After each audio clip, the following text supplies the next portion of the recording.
వాడిని చంపితే మహా పాపం రా. అందుకే నిద్ర లేపి మరీ చంపుతున్నా. నన్ను చంపుతున్నా. చంపకపోతే రేపు జరగబోయే ఎంక్వైరీలో మా కొంపల ముందు స్టేట్మెంట్ ఇస్తాం. సత్యవధానం అయిపోతుంది. కరెక్ట్. కథే నన్ను చంపకండి రా.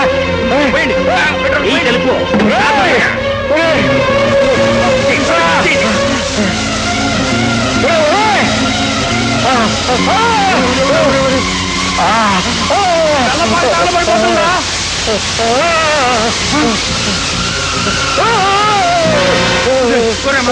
ఆ కొండయ్య పాటలు ఇరుక్కుపోయాడు. తగలబడి సస్తాడేమోరా.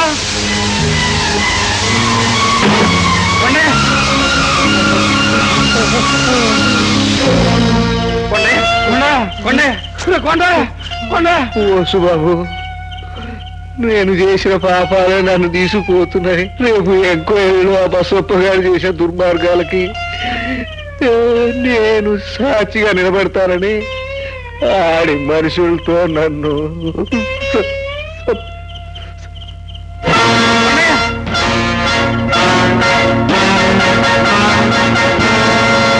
కొండయ్య గారి ఆత్మశాంతి కోసం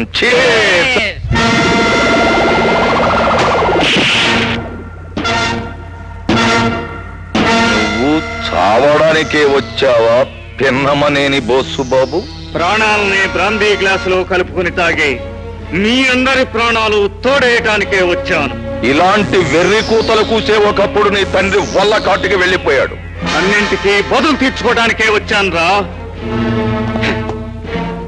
నా తండ్రిని చంపినందుకు నీ తాట ఒలిచి, నా తల్లిని జైలు పాలు చేసినందుకు నీ కీళ్లు విరిచి, రైతుల కడుపు మంటను చల్లార్చే చెరుకు పంటను మంటల్లో ఆహుతి చేసినందుకు నీ డొక్క చీల్చి, సాక్ష్యం చెప్పవలసిన కొండయ్యను కాల్చి చంపినందుకు నిన్ను అదే మంటల్లో మార్చి మసి చేస్తాను రా. నీ ఇష్టం వచ్చినట్టు విరిచేయడానికి నేను తోలు బొమ్మను కాదు, జోడుగుళ్ళ బసవప్పను. నేను తలుచుకుంటే నిన్ను ఇప్పుడే ఇక్కడే సజీవ సమాధి చేస్తాను. నిన్ను సకుటుంబంగా సమాధి చేస్తాను. తాగు, ఒక్కడుగు ముందుకు వేశావా అంతమైపోతావు. ఇప్పుడు వేయబోయే అడుగు నీ గుండెల మీదే వేస్తాను.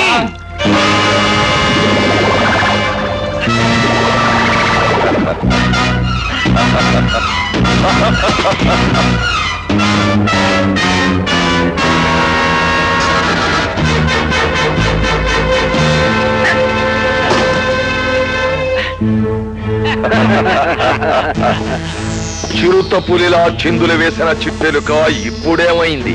బంగారు డాడీ, శోష వచ్చేలా హింసించి మూర్ఛపోయేలా చేసి మూటగట్టి నా గెస్ట్ హౌస్ కి తీసుకురా, ఆడుకుంటాను. ఎరా, ఆడపిల్ల మీద కన్ను వేశానని నన్ను మురిక్కాలలో పడేస్తావా? తొందరపడి చేయి చేసుకున్నందుకు నీ బాబుకు బదులు నువ్వు తినాల్సి వస్తుంది. ఆ తన్నులు వీడి పొగరు దిగే వరకు కొట్టండి తిని బాబు.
రే ముసలాడా, ఊరికే నక్క కోతలకు నీ ప్రాణాలకేం భయం లేదు.